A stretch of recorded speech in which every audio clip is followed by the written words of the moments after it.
Yo, welcome to an episode of the Creative Differences podcast that I've wanted to do since we started this. I'm Dallas, and it took me over 2 hours to finish this 90-minute movie because I kept rewatching scenes. I'm Gabby, and wow, you really like this movie, I don't you, love it. Dallas? And I'm Dme. Welcome to another episode of the Creative Differences podcast, your one-stop shop for Throwback Thursdays, movie reviews, and Fancast Fridays, and a couple of other pop culture related items. Today, we are doing, as Dallas said, an episode we've been waiting to do for almost 2 years now, a Throwback Thursday for Blindspotting. All four of us were going to try and be here today, but Colin had an emergency right as we were about to start recording. So it is just me, Gabby, and Dallas. But let me preface by saying this is that rare occasion where all four of us happen to love this movie. So Yeah. if you have not seen this movie, I would suggest that you pause this podcast and go watch the movie and then continue listening to us discuss it, because there is going to be a lot to unpack and we are going to try and do it in 45 minutes or less. Also, Yes. where can they find the movie? Question mark. I own it, so I I don't know. You might have to hit up Prime and drop the little $3 or $4, but it's Yeah. worth it. Oh, it's definitely worth it. Supposedly it's on Hulu. Supposedly, according to Google, but Google also lied to me yesterday about a movie that was not on Hulu. So Google be lying. Google be like, well, it says live, even though no one has live TV. Yeah. Yeah, so fun me having Hulu. I don't need live TV. Yeah. Oh yeah, it's under live only. Sorry, guys. And currently you can catch it on the channel TNT. Right, if you still have TNT. But yes, as Demi said, Colin is not here. He went to go gentrify a neighborhood. No, he didn't. Only half You of don't him know. did that. Only, goodness gracious. One half of him is gentrifying the other half. It's a very interesting thing to watch. Anyway, before we get into it, please like and subscribe and share as much as possible, because on our old YouTube channel, we did a Blindspotting review, and Rafael Casal tweeted that he liked the video, and it was absolutely euphoric. So I'm hoping that this one gets big enough that they hear the episode, because man, that was great. It was neat. It was so neat. Also, the reason we're doing this is because Blindspotting, the TV show, is premiering on Stars this Sunday. Woo! And we're all very excited. Like I said, the rare occasion Perfect where time. all four of us love a movie. Yeah, Yeah. this never happens. Nope. Can't actually So. think of a time where it's happened before. Yeah, I mean, do all yeah. four of us like a movie? Right. Yes. But do we all four love a movie? It's pretty often that three of us love the movie and Colin doesn't. Or he might just like it. Yeah. Or there's sometimes where three of us, aka me, Gabby, and Colin, will love a movie, but you just like it. That's true. There You're are like, those occasions as I well. don't like it, and/or I will never watch it. And then there's Dallas. Venom. Yes. Oh, There are cases where Venom. each one of us has been the one who didn't love a movie. Yes. We all get our shot. It's usually Colin, but we all get our shot. Here What we was are. one Oh, movie right. that we all hated? That we all hated. Never. That we all I don't did think not that's like. ever I don't happened. think we've ever done, not on the podcast at least. Okay. Yeah. Let's move on then. Yes. We don't need that negativity in our Blindspotting episode. We also just try not to do that negativity in general on this podcast. That's true. That's true. We're trying It's much to be more nice. fun. Much more fun to be positive. Trying to give our energy to the positive. Exactly. Speaking of positive, Blindspotting. Gabby, See, do you remember your first time watching it? it was around the time the movie came out in theaters, I believe. I think I saw it in theaters by myself because you guys were going on and on about it. Yes. Oh, like, I okay. gotta I was go about to see it. say, I thought all of us went to go see it together, but maybe not. My No, first time 'cause- seeing it Yeah. was with Dallas, Colin, and I think Jesse went with us for that one. Yes. Yeah. I as usual had to work. So As usual. like so I couldn't go, and you guys were like so excited about it, and I was like, Yeah, I think we all went, and I want to say, did we see it a second time the next day? We saw it a second time because I know we took Malaya. Malaya, if you're listening, shout out to you. Hey, I don't know if it was the next day, but it was very soon after. it was very soon after. It was within the week that we had seen it the first time. Yes. But I vividly remember the whole experience from seeing the trailer to seeing the movie, because I saw the trailer and I watched and I thought, man, this looks so dope. And I didn't know who David Diggs was. I didn't know who Rafael Casal was. I didn't know who Jasmine Cephas-Jones was. So it was probably the first time I saw a trailer in which I recognized no one, but the movie just looked so good that I had to see it. You want to know a fun What's that? fact? What's that? So you put that trailer in our group chat because you were like, "Hey, I want to do a review for this movie. It looks really good." Yeah. I never watched that trailer. I went Oh, into the movie nice. completely blind. I think somebody was like, "Yeah, Daveed Diggs is in it," and Hmm. I was just like, "Oh, cool, I'll go." Like, Yeah. I might have saw the trailer after we saw the movie. I don't actually remember. Right. But yeah, I never watched it. I went into that movie absolutely blind, had no idea what was going to That's be in dope. this movie. I was just like, I'm going to see it because I love Daveed Diggs from just the Hamilton album at that point. All I had. Right. And then, this movie introduced me to Rafael Casal. I knew who Jasmine Cephas-Jones was, obviously, because I also loved her from the Hamilton album. Right. And also her dad is also pretty famous. Yes. Mhm. And there are like a couple of other people in this movie who are pretty well known as well. I semi knew who Janina Gavankar was Oh, I knew who she because was. I'm a Star Wars fan and she Hmm. plays Iden Versio in the Battlefront game. So I knew her face, but I had never played Right. that game. So I had never played the story mode on that game. So I didn't know Mhm. like what her capabilities were outside. Hey, you look cool as a video game character. So Right. so that was a pretty interesting experience. It's very rare that I go into a movie completely blind as to what I'm getting into. And Yeah, it's a nice treat. this was definitely worth it. Yeah, I was just raving about the trailer to everyone. Like, we have to see this movie, guys. And everybody's like, "What is this movie? What are you talking about?" And Yeah, I don't it's think funny, anyone heard of it.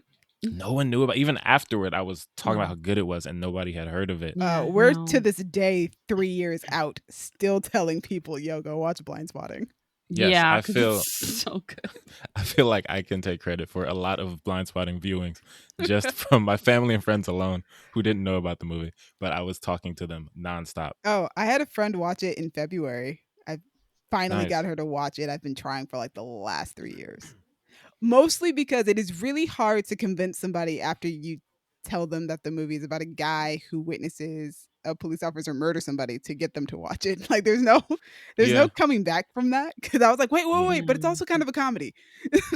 Yeah, that's the It's weird. mostly a Yeah. comedy, but Speaking yeah. of which, It's we should jump into the story. Yeah. yes, let's do that. This movie is directed by Carlos Lopez Estrada, who made Riot and the Last Dragon. Woo! Yeah, so 2 this for dude is 2. undefeated so far. He's Yep. dope. We love his work.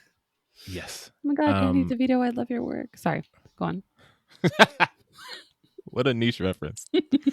Anyway, written by Daveed Diggs and Rafael Casal, also starring Daveed Diggs, Rafael Casal, Jasmine Cephas-Jones, Janina Gavankar. Not starring Utkar Shambukar, but he makes quite an impact in this movie for his scene. Love him. But yes, the IMDb summary says, while on probation, a man begins to reevaluate his relationship with his volatile best friend. Which, that doesn't sound funny, but It is very funny though. It's the such a movie's funny movie. hilarious. My notes for this movie are so long. I was thinking about, I feel like this is the only episode we've done that if I had to do a solo podcast, I could get through You it. could get I Oh to could yeah. you talk could get about to Oh the this yeah. movie time. for a Oh, straight up hour by myself. 100%. But man, this story is so good. There's a lot to unpack within it. There's a Yes, lot and that David and Rafa, when I showed it to my friend in February, she was just like, they managed to weave so many things into it so well. yeah, Yeah, it's because people are complicated, but like also it took them 10 years to write this. So it makes sense. Or like, when you workshop something and fiddle with it for 10 years, you can really fit a lot in, it looks like. Listen. yeah, And it's only an hour and a half too, on top of that. Yeah. I love this story and the writing of this movie so much that I'm still mad that they got snubbed at the Oscars. Oh yeah. Big time. They Because I should don't have think any of gotten those so many people awards. saw it. Like, No, was it even on the short list? Like, It and they was. released They the had short list. Oscar So it's just talks. like, They were doing Oscar conversations and awards conversations and stuff around the time that Blindspotting ugh. came out. Still upset about that snub. I know Jasmine Cephas-Jones got like a Critics' Choice nomination for it, but yeah, it was just not enough attention was given to this movie, and it should have because it's really that level. But yeah, story though. it's tough to, I guess, concisely describe the story because there's so much in it. And like you were talking about, it weaves through so many different things, but it does it so well because there are tonal shifts, but they do them very well. It feels very authentic because sometimes a movie will go from comedy to drama in a way that's really jarring. Yeah. And this movie, as far as how fast it switches just as fast as those movies, but it feels like real life because sometimes real life is funny and then something happens and then it's really not. So Yeah. it doesn't feel like, oh, I'm watching a movie that is tonally disjointed. It just feels like I'm watching someone's life. Yeah. Yeah. Like the first 10 minutes of this movie are hilarious. From starting in the car at Quick Well, Way. hold on. You can't ignore the first bit that we're opening up to is David's character Colin in In the hearing? the courtroom, in the hearing, Right. which is very serious. But then we jump cut Yes. to them in the car, and it's hilarious. Right, because that scene is serious, but in terms of the drama that the rest of the movie brings, it's not, heartbreaking or anything. It's a guy, he's listening to the judge, It's the and then setup. before he even responds, we're in the car, and it's just straight up hilarious for the next 10 minutes from Rafa. And Is this I guess an I'll do Uber? that when we get to characters. Is this an Uber? Why are there 6 guns in your car? It's so good. Oh, And there's so many so pleasant many little guns. surprises. When Waski showed up on screen, Oh yeah, that was I wild. was so hyped because But also me too, Right. because I was like, this is the group of rappers. This makes Yeah. sense. And I didn't know at the time that they're all friends. Which makes But sense. that makes it so much better. Waski shows up like, oh, did you specify meat? If you want a beef patty, you have to specify meat. And the way that Miles looks at him, he wants to fight him in that moment. It's so good. He looks like an Apple Store employee. Yeah. So I've watched it twice this year, obviously, because I watched it in February. And when I watched it back in February, I came to the realization that Wayne Knight, he's in he makes an appearance in this movie. He does a scene that he's in, and I think that Mhm. scene perfectly sums up what the entire movie is about, because it brings up gentrification, it brings up appropriation, perceptions of people, and seeing the full picture when you meet somebody, because that's what this whole movie is really about. And there's a lot of callbacks to that scene that I wasn't aware of. So Mm. his whole thing was he was taking pictures of the people because they were being moved out of this city because it's being gentrified. But then also Right. on top of that, he had another series of photos that he was taking where he would take pictures of houses or places, and then he would superimpose trees on top of them because there were large oak trees that used to be there that were cut down in Right. order to build all these houses.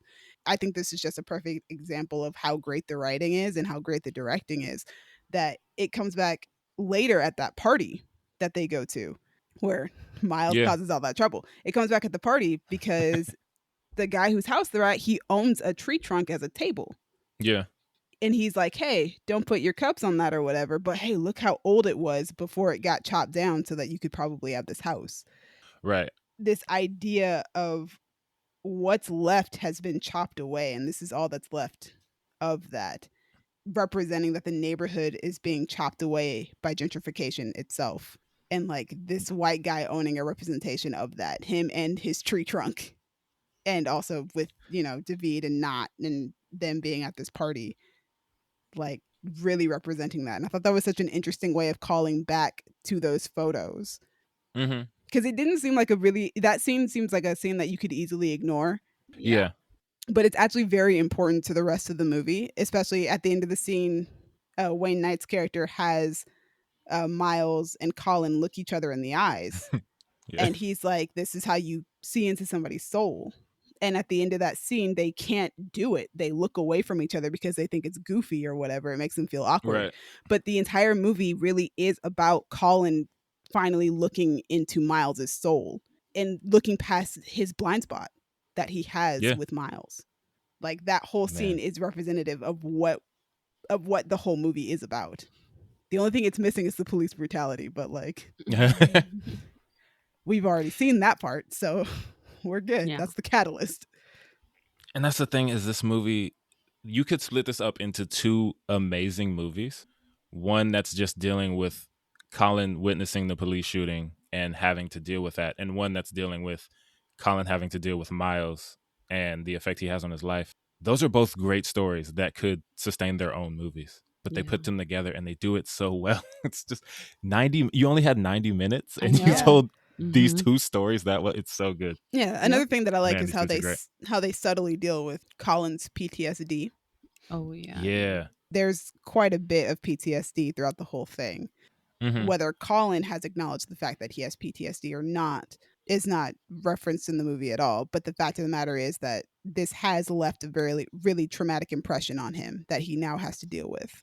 Yeah, and I love that watching over the course of the movie, and I know because I watched this 90-minute movie for over 2 hours, you get indications of him trying to put on a brave face, him trying to just not acknowledge it. Because the first time he talks about it, he's kind of laughing, like, "Oh, I saw the cops kill a nigga last night," and he kind of chuckles a little bit, and they're like, "Yo, what are you okay?" And he's like, "Yeah, I'm fine, I'm fine." So that's the first time he's asked about it, "Are you okay?" He says he's fine. At the very end of the movie, after he has this amazing scene in the basement and they get back in the car, Rafa says, "You good?" And he says no. And that was so important to me because everyone has been asked at some point, "You good? You okay? You all right?" And has just said yes as a means of, I don't want to bother anybody, or I don't want to open up right now, or I just want to put on a brave face. But the fact that he actually said no, and and I keep saying Rafa, Miles didn't really know what to say, because you're not always gonna know what to say when you ask your friend, "Are you good?" and they say no. It's, oh, I wasn't ready for this answer. But the movie's so good because that moment hits so hard. He has the single thug tear dripping, and then Rafa is Miles is just, well, our next pickup is he just goes right to the, and that scene gets hilarious from there. I don't think we can. I don't want to say exactly what happens because Yeah. I would like to not spoil this movie for anyone who hasn't seen it, but that scene is great. But like I said, if you haven't seen it, please pause this podcast and go watch it and then join us again for this Oh, conversation. yeah. It's It's great. real, real good. You should see it. Yeah. Oh, also another point where the trees come back up is in the final monologue rap that Colin has. He says, "Paul Bunyan ass cops come to chop me at the knees." Mm-hmm. Whew. Like Right. He does that. it's a whole Did you thing. did you count his rings when you bled him? When you dead him. Mm-hmm. The whole theme of the Oakland and the Toke trees. It's great. And Patrick was Wayne Knight's character. Even says to them, he says, "Boys, they're chopping us down." Yep. So like you were talking about before, the tree stump in that transplant, as Miles would say, in that dude's apartment. Oh man, this movie's so good. Yeah. But we should get on over to characters because that's really the heart of this movie. Colin, Miles, Ashley, Val. Yes, I Mhm. want Gabby to lead this scene. I Oh, mean, to lead this God. section, just because I was worried when we did this that I was going to monopolize all our time, and that last Immediately section was pretty proceeded. much a tennis match between me and Demi. But I want to, Listen. Gabby, the floor is yours Notes were to taken. introduce. Notes were taken. Yes, notes were definitely taken. But Gabby, what are your thoughts on the characters? Oh, how do I start? Okay, let's start with Colin. So Colin, poor Colin. So I feel like, okay, in terms of the PTSD being a theme, Colin has it at the beginning, like from the start. Like not just from the cop incident, but like from having gone to jail for the reason that he went to jail. And he's just trying to get through the day, right? And you're just kind of like, how do I put this? I mean, the entire point is that he's trying to get through like the last 4 days of his 3 days. 3 Last days. 3 days. the last 3 days of his probation, so he does not go back to jail. And his best friend Miles is doing his best to make that as difficult as humanly possible for him. Right? And it's kind of like Colin and Miles are interesting because it seems like a like kind of straight-laced black dude who's got this chaotic crazy white boyfriend, right? Mhm. That grew up with black people, but because he has that white privilege can act completely ridiculously with like very little consequences, right? Watching the dichotomy and like just like the juxtaposition of someone that has had to be careful their entire life and someone that can just be wild all the time was there was just so much. They were just so tense the entire time, even though Mhm. they clearly both loved each other. And it was mostly like Colin having to be tense, right? Because his life was and his freedom was on the line. Well, Yeah. and the thing is, I don't think Colin is even tense about it. Colin, and it's like I said earlier, Colin has a very large blind spot when it comes to Miles. So Miles does all these things, and there's a reason why Val calls Colin out on it. Colin doesn't do anything about it. Colin lets it continue until there's a point where he finally sees Miles for who Miles fully is as a person, where he finally sees Yeah. that blind spot that he's been missing. That's one of the things I love about this movie. Like, yeah, it's called Blindspotting, and it becomes a very important part of the movie because Colin is requesting that Black people not be blind spotted by cops, but it's also Mhm. about him not missing the blind spot that he has with his own best friend. Yeah. Yeah. Again, I go back to the party scene. The party scene is kind of like it's almost a culmination of all of it. It's the beginning of the culmination of all of it, really. Yeah. I love the fact that when Colin is talking to Nat and her friend, when her Mhm. friend is describing this white culture vulture that he saw in the kitchen, I love that Colin doesn't realize that he's talking about Miles. He just goes Right. with it. He's like, "Oh no, that's a bad thing. Ha ha ha." Mhm. And then he realizes he's talking about his best friend, and it's like, "Ooh, wait, hold on a second."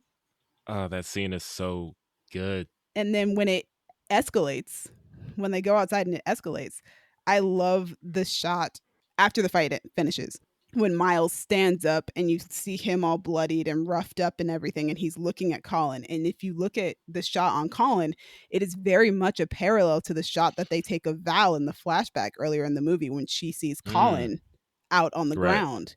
It's that same reaction. And in that moment, he finally sees what Val sees when she looks at Miles, but he Mhm. also sees what Val sees when she looks at Colin now.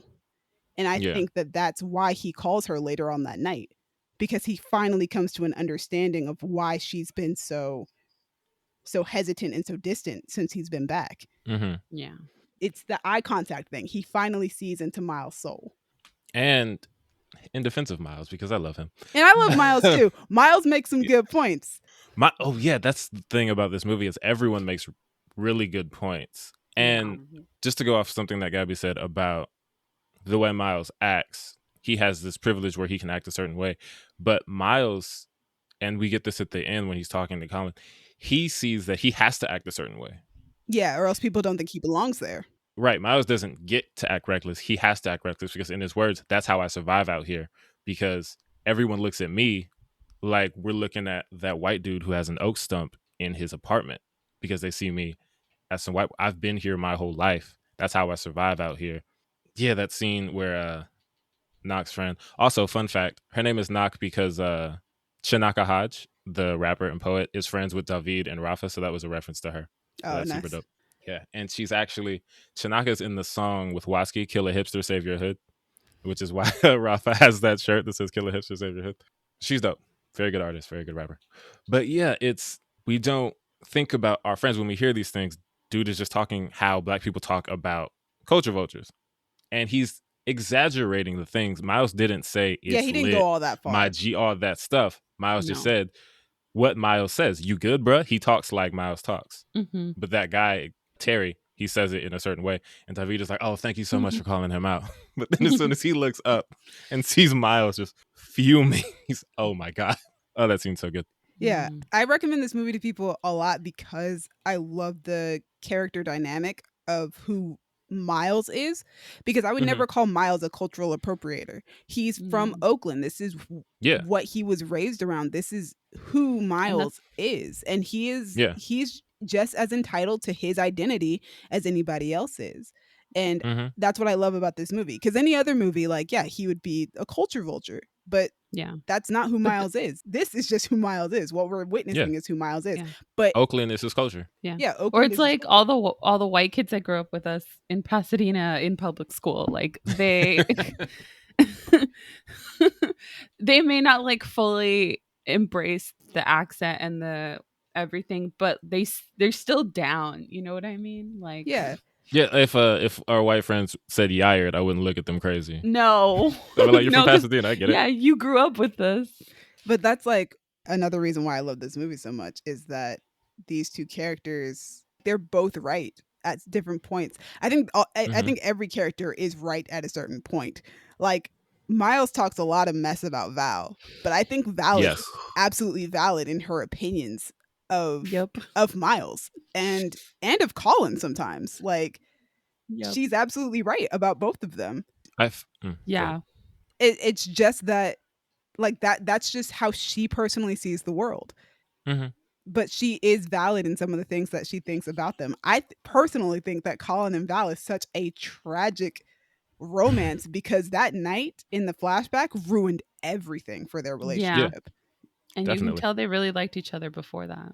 Or like there's like a simmering of, yeah. And personally, I'm really interested in seeing how the show goes because even though Colin and Miles are still friends, there's definitely something that's going to be different about their friendship. You can't go through that experience and not have your friendship changed a little bit. Are they still best Right. friends? Yeah, I truly believe that. But I do believe that there would have to be changes to their friendship because of that conversation that they had at the end of the movie, because of the realizations that they have about each other by the time we get to the end. Because Colin does see what Val sees, but that's his best friend. So he's not going to drop him the way that Val doesn't have any obligation to Miles. Right. Yeah, And I love that Val and Miles, they have this disdain for each other, but all of those feelings are based on how each of them cares for Colin. Yes, it is. Because Yeah. Val looks at Colin and she looks at Miles and she sees Miles is going, as she says, Miles is going to get you back in jail or shot. Miles pushed you into a fight and didn't go to jail with you. Who do you think the cops would have shot? Miles? And also that scene's amazing because Daveed Diggs' acting is so good. When he's talking to her, you can see Oh, yeah. the pain in her eyes, and he still has that PTSD. He's seen the cop shoot someone. So when Mhm. she says that line and he says goodnight Val, his voice is shaky, but the kind of shaky when you're trying to hold it together. And on the other side, Miles would be totally fine with Val. All of his problems with Val are how he sees that she treated Colin. Yeah. He didn't say anything about Val did this to me. I don't like the way Val talks to me. Whenever he brings up Val, it's aside from she disloyal, she uppity. She's uppity. She didn't visit my best friend. She didn't call my best friend. She didn't put money on his books. It's all what she did to Colin. And I just love that so much about Miles. He cares so much for Colin. When he goes into Mama Liz's shop and sells those flat irons, putting in all of the effort, flowing, selling, hustling. Stop following Val on the media. He gets $600 and he gives half of it to Colin. Yeah. And Colin didn't do anything. Colin was just sitting there. Watching. He held the box. Says, and the line he says, you know how family work, I got some, you got some. And it's just such a great friendship that, yeah, that's my family. It's for the table, man. Yeah, and it's for the table, as Gabby would say when she's buying us all appetizers. But yeah, he sees Val wasn't there for my brother. I don't rock with Val. And it's just such a great reason to hate someone if there is one. At the same time, I totally get why Val wasn't there. Because Val herself almost suffers from the traumatic impact of that night. Because you see the look on her face after all that happens. And she doesn't admit it. But when he asks her, when you look at me now, it's the first thing you see the fight. The answer is clearly yes. She doesn't want the answer to be yes. She desperately doesn't want it to be. Because I think she truly does still love Colin. I think she's still in love with him. But her trauma from that night, she still looks at him as the guy who was being so heavily influenced by Miles that he beat the crap out of somebody.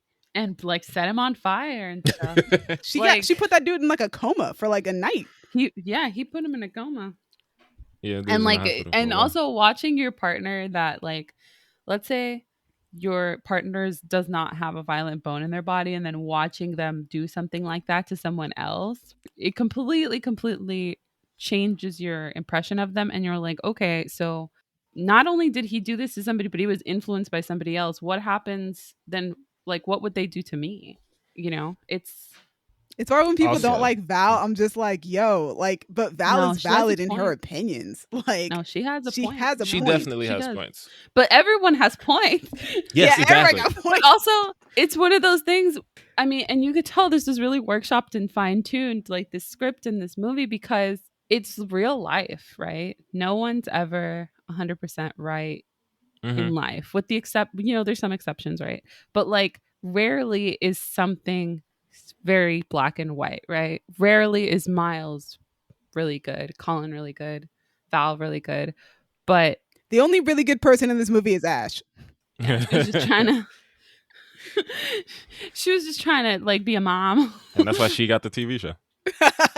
Yep. She also had one of the best scenes, most tense. Oh, the gun scene? Amazing scene. Yeah, fuck that. She's scene. so good in that scene. Man. That's a legit one of my fears. Wait, before I want to go back to because it goes to the scene where Val sees, and what Gabby was saying, seeing someone like that, is that scene is such a great example of how this movie changes its tone well. Oh yeah. Because Oh yeah. the fight scene to me is the funniest scene in the movie, told from Utkarsh's perspective. Yes. Yes. Like, that In the most storytelling Michael scene. Pena Ant-Man possible Oh way. yeah. The only movie Yes. I've ever Yep. seen outside of Ant-Man that does that so well. Yep. Yes, and for me, does it even better because of the Oakland flavor that it has, the way he's telling the story, and the way that he calls the white dude a different name every time he refers to him. Portlandia. Jason Biggs walks up to the Portlandia was my favorite. I was dying when you said Portlandia. Portlandia. Jason Biggs walks up to the bar, and then just freaking Michael Cera walks out. He's talking about the same person every time, and it's just he calls him Topher and Neil Patrick Harris every. Just So Topher's all like every skinny white dude right. ever. And it's so good and it's so hilarious from his perspective. But then we the get moment Val's. we switch to Val's point of view, the music is gone, the funny narration is gone, and that same moment is horrifying. Yeah. And you know what? The movie is just so good at showing two perspectives and how they change things. Another thing that I noticed about that is that when I'm very certain that when Utkarsh is telling the story, I don't know what his character's name is. When Utkarsh, I think it's Rin. Yeah, when he's telling the story, it looks very like it's a flashback, but it still looks really vibrant. The flames look cool, and all of it looks really cool. But then when you see it from Val's point of view, it's desaturated a little bit. It doesn't look as bright and vibrant because for her, this isn't something that she's going to be praising. It's not a night that she wants to remember. It's a horrible night, and it looks completely different. It sounds completely different when you get it from her point of view. Mm-hmm. And it's just like, yo, my girl, I'm so sorry, Val. This sucks. Yeah, she saw something really horrifying and lost her partner all in one night. Yeah, it was bad. And also, you know what? I would probably hate Miles too if I was in her situation. Yeah. It's interesting because she sees it as Miles pushed him into a fight. Yeah, because she doesn't see the beginning of it. Did not push Colin into that fight. He did not. She sees that they were jumping this dude, and Miles didn't go to jail, and I think she resents Miles for that. But and I would too, had Miles not been there, that fight still happens because freaking Portlandia pushed Colin first. Yeah, that's true. Oh, that's the fair. question is, the fight still continues, but does it go on for as long as it does? Because Miles doesn't try to stop it, but he certainly instigates it to continue by involving himself in a fight that's not his. I feel like it goes for as long as it does with or without Miles. I feel like Colin, the way Utkarsh described him, he was growling at that man. Listen, hold on. That man is an unreliable narrator, though. Okay, I don't know. He definitely is, because he said that Miles said, "I hate my dad." That's an unreliable narrator. Amazing. I don't know. I don't know if Colin actually growled at him or not. I don't know. But yeah, no, and that's the thing, though. We'll never know, and Val will never know either. Right? Yeah, I get it. Also, just before we move on from that scene, oh man, Utkarsh is so great because I love him. After we get Val's perspective and everything is tense, he gives us one final laugh when he's, well, we gotta go. And he just walks out. But also all his little ad libs while telling the story. I know. I'm gonna quit. Mm-hmm. And then he points to Colin and he says in patois, "You are bad man." And you can see David is stifling a laugh because his mouth kind of twitches a little bit, but he holds it because his character's not supposed to think this is funny. But I know David thought that was hilarious. Just, that dude is so funny. Man. And when they said, this dude, would you push him? I would not. I would not. This dude looks just like Crazy Bone. And they both go, "It's the sawed off leather face." When he drops the N word and he's like, "You can only say that around me." I was out my mind for a second. I'm sorry, this gentleman. Wait, what? Because he's talking. I don't remember that part. Yes, toward the beginning, he points to Colin and says, "And this nigga right here." And he says, "Oh, I'm sorry." And then Tin says, you can only say that with me. He's like, "Oh, yeah, sorry. I was out of my mind right then. This gentleman right here." It's amazing. It's so good. Yeah, no, and I think we didn't really talk about Ash, but we did say Ash is the best she's the most good character you're going to get in this movie. She's fantastic mom, fantastic girlfriend. Like, what is there to say about Ash, man? Ash is phenomenal. But I think what helps this movie is the authentic relationships between all the people behind the scenes of this movie. Right. David and Rafa's friendship really like makes Collins and Miles's relationship really much more authentic than two actors who possibly would have never met before this film. Yeah. I think Jasmine Cephas-Jones being like a friend to David through Hamilton also helped with that as well.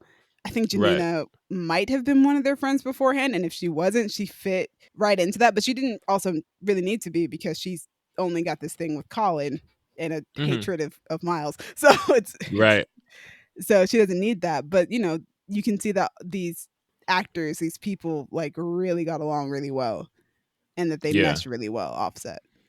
Yeah. Speaking of friends, Demi, I think you're the one who told us that Emmy Raver Lampman is the girl who's making out with that guy. She makes a cameo appearance at the beginning of the movie, making out on the fence with the dude when at Miles the beginning of the and movie. Colin are freestyling.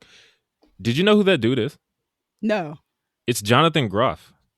What? Yeah. It's the king from Hamilton. What? He's the one making out with Emmy Raver Lampman. Hamilton. I didn't even see his face. I only saw hers. And the only reason I knew it was, because they're kind of out of focus in the background. The only reason I realized that it was Emmy was because I saw the haircut. Yeah. This time watching, I noticed the haircut because you had said it. And I was, oh, yeah, that is Emmy. And then you can see Jonathan turns to them after they're talking. Yeah. And I was, that's Jonathan Groff. And apparently they were on set visiting because they're all friends. But I was like, wait, did we know that? That's Jonathan Groff? No, we didn't know that was Jonathan Groff. We just found out in February that it's Emmy. So right. I was like, that's Jonathan Groff. That's really interesting because Jonathan Groff is gay and Emmy Raver Lampman is dating David Diggs. So yeah, there's so many reasons for that kiss not to work. But I didn't even know he was gay. Shout out to him. Happy Pride Month. Yes, happy Pride. Amazing. But, yeah, we should move on to our next section, though. Here's the thing. I kind of knew we were just going to go over on this episode anyway. Who cares about the time limit at this point? Yeah, I was thinking the story and characters alone are a full episode for the Blindspotting. Oh, yeah. Listen, we haven't even completely unpacked this entire movie. Like, oh, no. Yeah. There's so much more to discuss. So, visuals and sound. Visuals and sound. This movie. Oh, the soundtrack is so fire.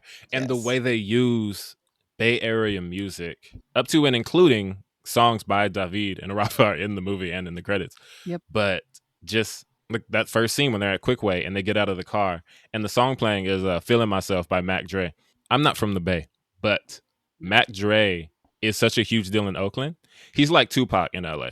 So they revere Mac Dre to a very high level up there. So to start this song with Feeling Myself, which is a song big enough that even I knew it in high school, because there was this weird time in the 2000s where all the Bay Area music was trickling down to LA. Man. Yeah, the hyphy movement. We used to get hyphy. It was so strange. And we had one friend, shout out to Nick Dunn if you're listening, who is from San Francisco. What? So Nick Dunn? Yeah. So he knew all this stuff before.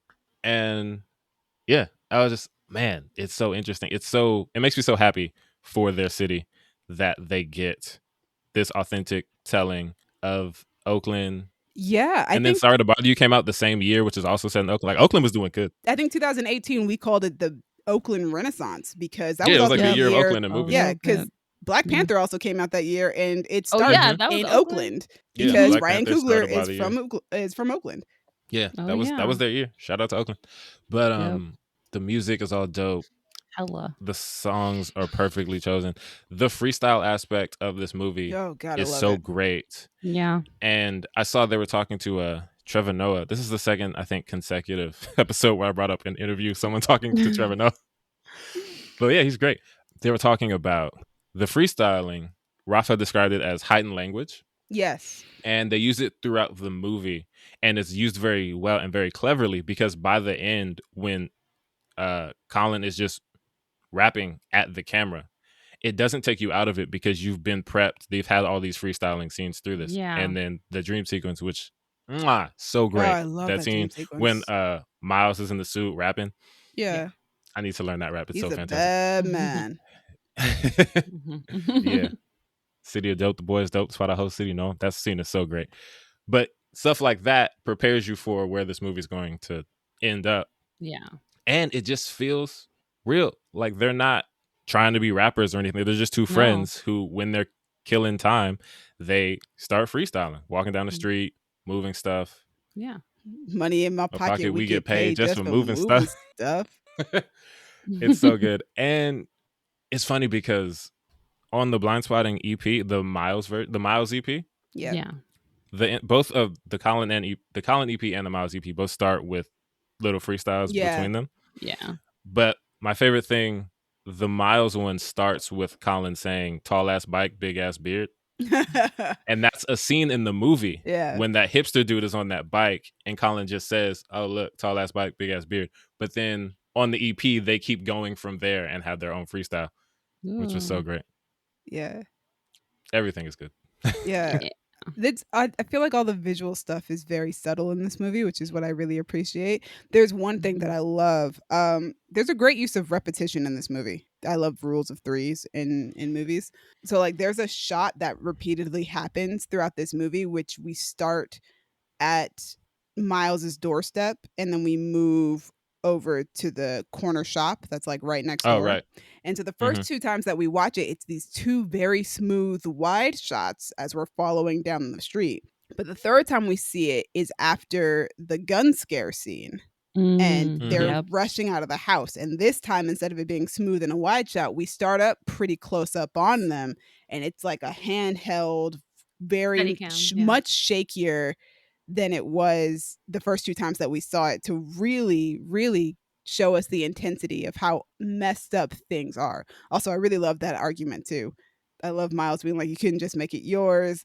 I love Colin going, isn't that what just happened? Like, Right. Yeah, that was a great exchange. I love that entire exchange. But yeah, I really like the small visual things. Like I mentioned the desaturation thing of the between Utkarshi's point of view and Val's point of view of that flashback. Yeah. It's just a lot of really subtle things that you might not notice, but it all works together for the vision of the film. Speaking Yeah. of subtle things that you might not notice, I'm glad you brought up those shots of them leaving the doorstep and walking to the corner store because, okay, so the first instance of this isn't one of those shots. It's when they're actually in the moving truck and those guys on the corner see them and they start yelling, Scorpion King, Scorpion King, Oh. which is something, if you're seeing the movie for the first time, you won't realize what they're yelling or why they're yelling at them, but they're chanting. And it's just one of the benefits of watching this movie multiple times is, oh, that's what they're doing. And then during one of those shots when they're leaving Miles' place and walking down, you hear a woman off screen and she goes, Scorpion King, looking good, boo. and Tuffy and Colin just laughs and waves.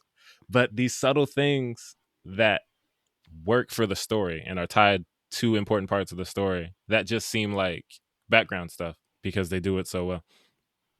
Gabby, any But yes. visuals and sounds you want to bring up? Or Just the Colin album is chef's kiss. It's my favorite one. Something in the Water? my I come favorite back to one. that a lot. I've been listening to both of those EPs so much this week. Dude, the one with E40 is my favorite song. Ah, Can't remember In My what's City? the name right now. Yes. no, that's no. In My City is Mr. Fab. Mhm. It is not a game. Yeah. Not Oh a game. yes, not a game. You're right. Yeah, Ugh, the so credit good. song. Yeah. So good. This movie is So the good. reason why all of us became massive David Diggs and Rafael Casal music fans, man.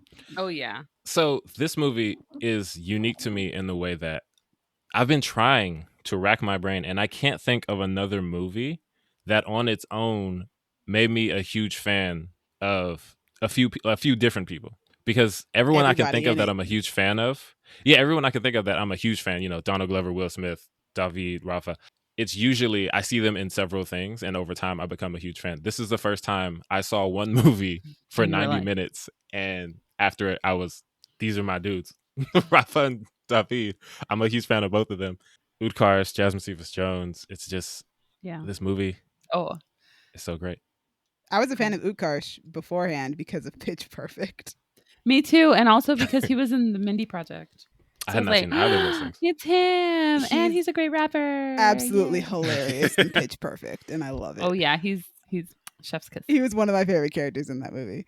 Yeah, so favorite aspect of this movie. Ooh, for me it was the boat selling scene. That scene. That was the scene that also like established Miles as he grew up here, right? He knew Yeah. the lingo. He knew what to say. I love that scene so much. It was so good. It's so good in so many different ways. The scene also it's followed by the Utkar scene. It is followed by the So Utkarsh that's scene. two of the funniest scenes in the movie back to back. Just fantastic. But that scene does so much so well. Like, isn't that the scene where the dude keeps locking his Yes, car? I was gonna say And Rafa's like, it touches. congratulations, it's fancy. Yeah. Your Or car's congratulations, fancy. it's safe. Yeah. Mm-hmm. It really does touch on a lot of the elements. I would say like one of the things that this movie does really well is that there is no scene that is not pushing us along story wise or character wise. Everything is very important. Even this dude just consistently locking his car, just like another example of like almost another example of gentrification. You know, because And what happens. the result of that. And then also that's when we get the who knew that hipsters were so flammable line, Yes, which we all which thought is- was hilarious, but had no idea what it meant the first time that we And it's watched it. foreshadowing. Yeah. Yeah. But that's the scene where we find out why Miles doesn't like Val. And Mhm. you know, we get a lot of information from that scene, a lot of conversation about Colin's time in jail. Like, it's all really important. And then of course Miles selling the boat, which is absolutely hilarious, but also a very great demonstration of Miles's character. Also, that comes back later at the end of the movie, because at the end of selling the boat, he goes, they like the bounce of it, which is something that Colin brings back up later. Right, you said make it sound pretty, right? Yeah. They like the bounce of it. You know, everything that happens in this movie is very important to the rest of the movie. Nothing is in this movie by accident or taking up space or room. It's all economically done. Yep. Mm-hmm. Well, I mean, they got a short 90 minutes. They got to make it work. The thing is, though, this movie gotta could push have it been along. 2 hours, but it's not. yeah. They made it an hour and a half, and everything in it is important to it. Yep. And as much as I wish it was longer, I'm kind of glad it isn't, because if this movie was 2 hours, it would take me like 2.5 hours to watch it. 3 hours to watch it. Yes. That scene, like everything you said, it's so good. They give us exposition that doesn't just feel like, okay, we're just dumping exposition on you. It feels like a conversation between two friends. He says, all right, nigga, air out. What is your problem? Oh, that was so good. Which one? Who braided your hair? You know, between yesterday and today? And because of that scene, I started saying, all right, air out. When I started like... Yes, and it's funny. I started saying like, yo, maybe that person will air out or something. Like, it just picked up. I feel like this movie, more than any movie of all, is the one that all four of us quote together just at random. Like, if we'll just drop random things from this movie more than any other movie, we'll do that together. You know what's funny about that is the most undetectable and subtle, not subtle because of how I say it, but there's no way for you to know what I'm referencing unless you know, is whenever I yell at Colin, because we used to live together, I do it exactly like Rafael Casal does at the end of this movie, because we used to live together, and I'd be in the living room and Colin would be in his room, and I'd be calling him out for something. Colin! Colin! And I do it exactly like Miles says to Colin. Yeah, we say the medias. That's our thing ever since we heard unfollow Val on the medias. I think I have said on this podcast, people died. Like, I have to say it exactly like that. I don't think there's any other movie that we quote as a unit as often as we quote Blindspotting. No. I ain't crossed the picket line, nigga. Yes. It's one of my favorite lines. Oh, goodness gracious. But yeah, that boat scene, it's so good. It's my favorite. Can I be courageous? I say that too. I love that. And it's just an example of how the movie does everything so well. Things that you think are just going to be funny play into a larger narrative. Yeah. Rafa is selling these flat irons. David has to take his braids out for what looks like just a sight gag of him looking silly and Ash laughing at him. But because of that, he has to go see Val, and they have to have the conversation. The talk about blindspotting, facevasing, all of that. The whole scene where they talk about his hair, his identity, his grill, all of that happens because of that. Because he went to see her, we get Miles asking him, who braided your hair last night? And then we get the scene where he finally explains to the audience why he hates Val so much. And it's also good. And then the end of that scene is when he has to go back to work to clock them out.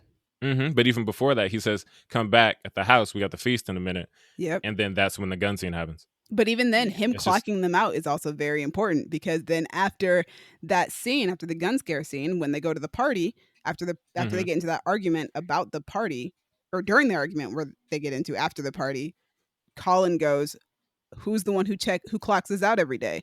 I'm the one right, who's taking care of exactly. all of our business." Like, Mhm. it's all very important. All of these details and all these actions are important to these characters, and saying who these characters are Yeah. and I who they also are to love become. I don't know why I've heard so much Bay Area slang already in my life, but I Because of love that that year it that we all went hinky. maybe. And also Nick Dunn.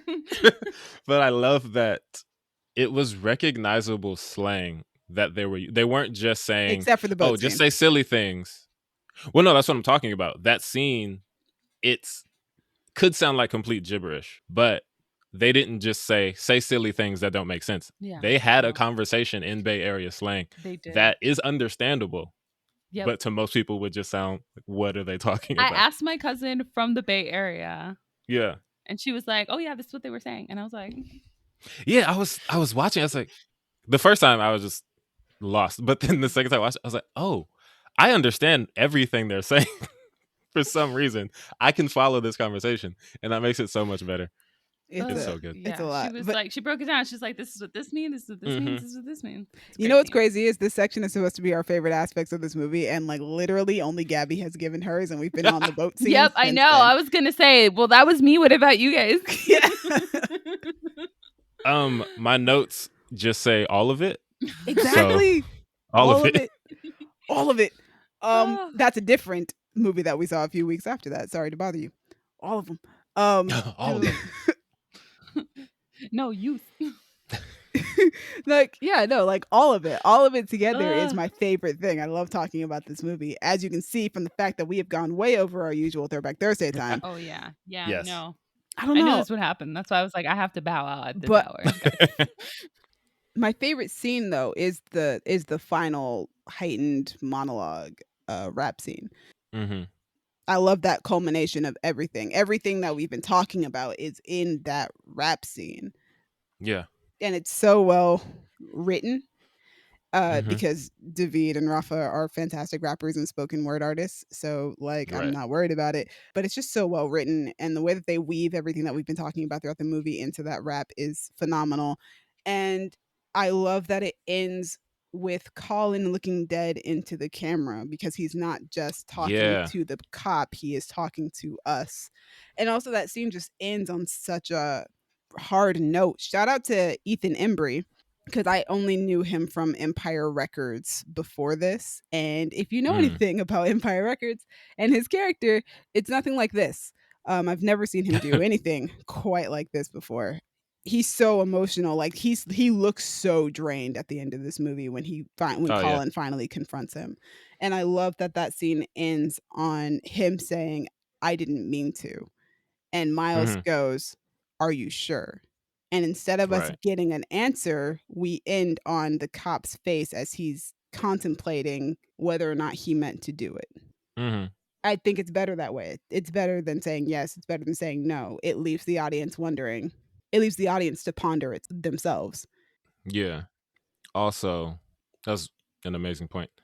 Gabby, I promise I'm gonna let you leave soon. But Are we? I have to use my scene shout out moment for one scene that I forgot to bring up earlier. The scene when Miles and Ash are watching the news. Yes, I love and that Sean scene. is sleeping on the couch next to them. It's such a good scene when they show the cops professional photo, and then Miles is saying, he's like, yeah, they're gonna show his work photo, and then watch, they're gonna show, and they show Randall, who was the shooting victim, his mugshot, and Miles is furious. He's yelling like, use bruh's work photo. You don't have any picture of him and his own stuff. Like, you got him in the orange jumper. That's so disrespectful. And that's a thought that we've all had. And to see it in a movie makes the movie resonate that much more. But I love that it's Miles getting the scene and not Colin, because this is Miles. This is something that Black people are always saying. But to get, for lack of a better term, the white boy getting just as up in arms about it as we do is like, yes, Miles is really, this is Miles. Yeah. This stuff upsets him. It's like in that show Woke, where the white best friend is getting very upset about all of the racist stuff that people are doing. It's like, yo, what's going on? And that's a funnier depiction, but this is just an honest. Everything about it from the pamphlet Ash is reading is how to Yep. talk to your kids about the Yeah. police, and that's something that you have to have when you are raising Black kids. Yeah, I want to add to that. That scene is so good. I love Ash's involvement in it. Mm-hmm. I love Yeah, that and she's then trying to quiet him down, and I love that right, she's just as and he's worried. just And it ends with her looking at Sean because she is so right. concerned for Sean.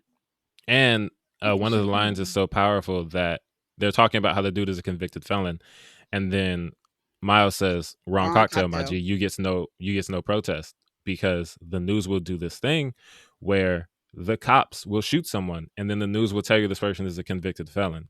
And why are you telling us that? What does No, that have to it's do with the fact irrelevant. that he was murdered in the street, running away?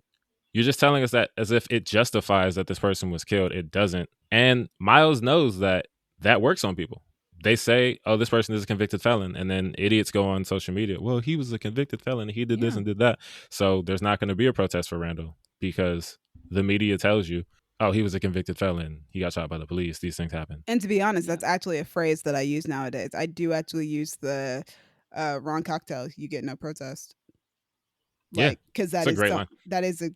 that's a thing. It is absolutely a thing. But yeah, I love that scene too. And again, just adding to Ash's character, but also really, I think, setting up for their conflict later on in the movie when she's like, if you had talked to me about bringing a gun home, do you think I would have saw this scenario coming? Because I think it just shows that Ash definitely is constantly thinking about Sean. She's the reason he's at that bilingual school. She's, Yep. in that scene, she's the one who looks at Sean at the end of that news report because she's so concerned with his future and what's going to happen.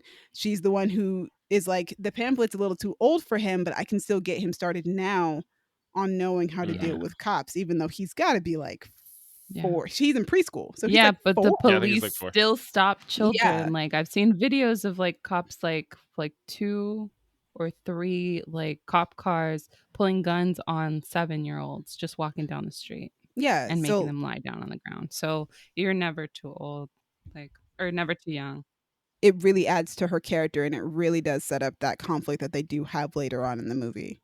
Yeah, and going back to what Gabby is saying about the cops stopping people, is this movie is a comedy drama kind of, but It's it builds dramedy. tension. It builds tension like a suspense movie Oh, Oh my because god, the scene where he's walking down the the street with the scene police. where he's walking down the street, as someone who has been stopped by the cops for walking on more than one occasion, oh I've yeah. never seen a horror movie that builds tension like that scene did when that cop car stops and shines the light. Ooh, that is peak suspense, it's peak tension. I was sweating, and man, I am so sorry. I did not plan to give as many spoilers as I did when we started talking about this movie. I mean, it's a Throwback Thursday. We always give Okay. spoilers for We always Throwback give Thursdays. spoilers. That's true. We also did warn people that they should watch the movie. I warned them We said twice. twice. Yeah, Yes. so. You have been But, warned. Yeah, this but yeah, is a back great movie. to it's I'm so like, good. any other comments? Yes, back to Ash and Sean. Speaking of Ash and Sean, They're getting a show.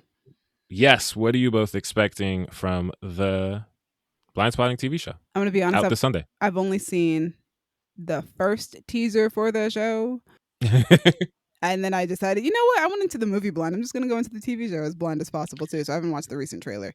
That's how I Fair. feel.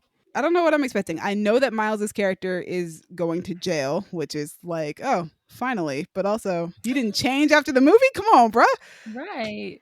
I mean, that's not fair to say he didn't change because it wasn't like he's going for something violent. I have no idea what he's going for though. So What's he that, going to be for? fair. I mean, do you want to go in that blind, or can I say? I know I want to go in blind. I want to see. Okay, Gabby, I'll tell you, but want just to know go. it's not something violent. Oh, okay. That's good to know. Yeah, Probably for like tax fraud or something. I wouldn't be surprised. Yeah. Unemployment scams. I'm just kidding. Yeah, I know that his character's in jail. I am looking forward to seeing more of Ash because out of all the characters that we mentioned today, Ash is the one that we see the least of, I think. Yeah. But she Mhm. does leave as much of an impression as everybody else does. Yeah. I'm excited about the cast. And obviously, David and Rafa are behind the show. So I'm excited to see what mischief and shenanigans they're going to get these characters into. I'm excited to meet new characters that exist within this world, which should be interesting. And I hope that we get to see what Colin is up to, because if Miles is in jail, Is Colin okay? Yeah, is Colin? What's Colin doing? Colin should also be helping out. His it would not be in his character to not help out with Sean. So yeah, he has to. Also, he better be visiting. He better be putting money on his books. 500 the first day, 45 minutes there and back each way, 2 times a week. Everything that Miles did, Colin better do. Okay, now I'm curious though, because bro, like Colin still has to work with Val after that phone conversation. I mean, get your money and clock in and go do your job. Yeah, I'm like, do you guys just don't talk anymore? That's so sad. Do you know how many exes work together at ArcLight? No, I don't. I stayed out of that information. The answer is hella. Yes. Hella, apparently. To put the bass spin on it is hella. It's hella. All right. But yeah, what are you guys expecting? I just expect it to be great. Exactly. More greatness. I don't know how likely this is, but I want to meet Colin's sister, who was in Bali teaching non-Eurocentric beauty techniques. And that would be interesting. Yeah. Because I just feel like there's some interesting ways they could go with that. And that was such a great line. Just more of everyone. I hope we get a lot of Miles, even though he's in jail, because Miles is my favorite character. Yeah. And probably Colin, too. They're both great. Yeah. I think it'll be fine. Yeah. Also, they got Helen Hunt to play his mom. So I'm like, oh, that's so great. Oh, yeah. Wild. And she looks like what I've heard Rafa describe his mom to be. Quote, "My mom's is a far out hippie," he says in one of the songs. Her character's name is Rainey. So yeah. Right. And they're from Berkeley. Yep. Also, isn't Raph like also Latino? Yeah, his dad's Hispanic. Yeah. Oh, fun fact that I hope is a fact. I read it on IMDb. When Patrick, Wayne Knight, is telling Rafa, don't put those two pictures together. I think it's Dante and Santiago. Yeah. Rafa's dad's name is Santiago and David's is Dante. Those are their dads. That's hilarious. And I think it might actually be pictures of them too, but I'm not sure. Oh, but yeah, that's great. About the show, Colin's mom is going to be in it, so that's nice. Nancy Nancy gonna show up. Oh yeah, she's great. Oh, so great. But yes, any final thoughts you want to give before we let Gabby go to work? This movie is fantastic. It's amazing, and if you haven't seen it yet, you should, because it was one of, if not the best movie of 2018. Yeah, I'm gonna say it for Colin because Colin is not here. Colin told us in the group chat, man, this movie is a masterpiece. So if that tells you anything, you should just see it because Colin thinks a movie is a masterpiece. Oh yeah. Mm-hmm. Honestly, yeah. If you listen to us, you know it is, as we said, it's so difficult for all four of us to love a movie this much. So you know it's got to be good if all of us are aligned that well. But yeah, it's great. Thank you, audience, for listening to all of that. It's way longer than the typical Throwback Thursday, but if you like this movie as much as we do, you probably didn't mind. Thank you, Crown Digital, as always, Brandon and Io, for putting us on Spotify and Apple Podcasts. To me, thank you for editing, putting us on YouTube. Thank you both for just doing this episode because I've wanted to do it so long, and we finally found the perfect time to do it. So thank you for that. Make sure you guys tune in next time when we will be reviewing In the Heights, which happens to star Jasmine Cephas-Jones' husband, Anthony Ramos. So should be a fun time. You might also get our first initial reactions to the first episode of the Blindspotting TV show. Yes, I will do my best to not talk about it for an hour. You're going to have to. No promises. No promises. We're not doing a review of the show. We only know the first episode. Fair. Audience, do you like Blindspotting? Are you excited for the show? If you answered no, you're wrong, but feel free to explain yourself on the medias. We're at Twitter, y'all_different, Instagram and Tumblr, Creative Differences Podcast, or Facebook.com/Creative Differences PC. This part just goes to David Diggs, Rafael Casal, Jasmine Cephas-Jones, Janina, anyone involved in this movie. If you're listening, please hit me up on Twitter or Instagram and let me know that you heard our episode because that would make me so happy. It would make my day. Please become friends of the podcast. Yes, I want to be able to say friends of the show and actually mean it because after Rafa watched our YouTube video, we said friend of the show every time we said his name. Oh, yeah. Until that channel died. So, yeah, King named Siba. That's me. Let me know if you listen to our stuff, please. Please listen. I'm on the Instagrams at Stegosoria. You guys can find me on Twitter and Instagram at Dreamy Films. Dreamy is spelled DREEMI. Follow us on the medias. And thank you again for joining us. Yes, and if you want to follow Colin on the medias, you can find him on Twitter at Green Juice Guzzler. Oh my God. Wow. He likes his green juice. All right, it's been different. Bye.